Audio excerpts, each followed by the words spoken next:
Sejam bem-vindos a mais um vídeo do canal aqui, Humanidade Complexa. E hoje eu vou falar sobre Guimarães Rosa. Bom, Guimarães Rosa é considerado o maior escritor brasileiro do século XX.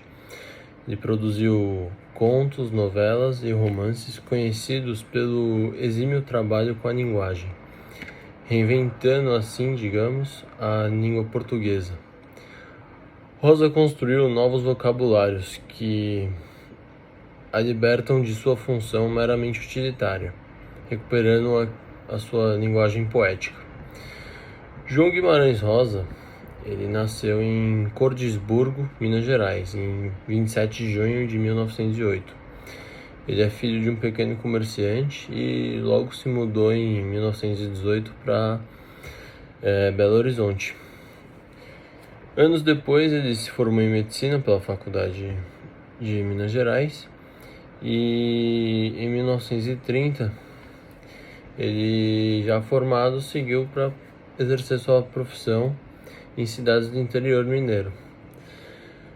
Durante esse período, ele chegou a publicar seus primeiros contos na revista O Cruzeiro e estudou por conta própria alemão e russo. João era versado em 9 idiomas e decidiu ingressar no Itamaraty para seguir a carreira diplomática. E seu primeiro emprego como diplomata ele foi mandado para ser cônsul adjunto em Hamburgo, na Alemanha, de 1938 a 1942, durante a Segunda Guerra Mundial. E lá sua esposa, Aracide Carvalho, junto com Guimarães Rosa, ficaram marcados para a história, principalmente sua esposa, que ficou conhecida como Anjo de Hamburgo, pois ela, junto com Guimarães, concedeu inúmeros vistos para vários judeus, possibilitando as suas vindas para o Brasil, escapando assim dos campos de concentração nazistas. Depois de sua saída da Alemanha, ele se tornou secretário da Embaixada Brasileira em Bogotá e então conselheiro diplomático em Paris. As obras de Guimarães Rosa estão inseridas na terceira geração modernista, ou no pós-modernismo. Devido a isso e também a particularidades estéticas do autor, seus livros apresentam as seguintes características: o uso de termos arcaicos, linguagem poética, narrativa mais reflexiva e menos dinâmica, o experimentalismo, o regionalismo, a inexistência de certezas, a prosa intimista, a fragmentação e oposições. Bom, a sua primeira obra publicada é Sagarana, que é um livro de contos publicado em 1946, constituída por 9 contos, e ao longo de cada um deles se narra a realidade do sertão e do sertanejo.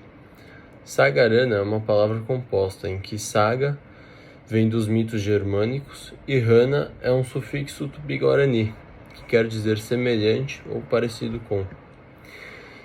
Em cada uma das 9 narrativas, o autor explora técnicas que lembram as fábulas medievais, as sátiras e romances greco-romanos, além de apresentar contos que lembram estruturas narrativas modernas.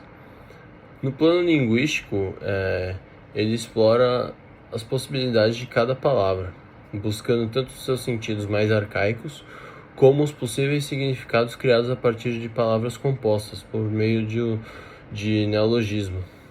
Assim, cada palavra é como um desafio a ser enfrentado pelo leitor, que deve sempre questionar os sentidos de cada termo, os quais não são empregados aleatoriamente por Guimarães. E Guimarães também escrevia poema, fazia poesias, mas ele escreveu um único livro de poesia, intitulado Magma, que apesar de ter sido escrito em 1936, ele só foi lançado postumamente em 1997. Mas talvez a sua obra de maior destaque, e por ter sido também a mais premiada, é O Grande Sertão Veredas, que foi publicado em 1956 e traduzido para diversas línguas. Grandes Sertões Veredas é uma narrativa épica, em 600 páginas, onde apresenta uma linguagem fortemente marcada pela variante caboclo-sertaneja da língua portuguesa, e pela temática de um lado ligada aos temas do coronelismo e dos jagunços, e do outro impregnada de uma problemática metafísica e teológica. A obra, então, passou a ser o seu grande sucesso editorial, e até hoje acho que é a mais conhecida obra do Guimarães.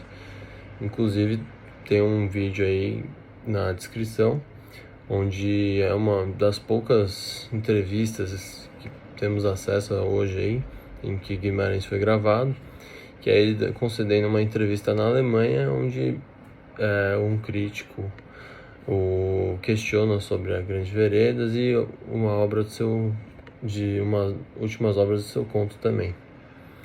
E em 1963, Guimarães foi eleito por unanimidade para a Academia Brasileira de Letras para ocupar a cadeira número 2. Mas ele ficou adiando sua posse durante 4 anos e somente tomou posse em 16 de novembro de 1967. E infelizmente, 3 dias após da sua posse, ele veio a óbito, vítima de um infarto. Bom, a vida dele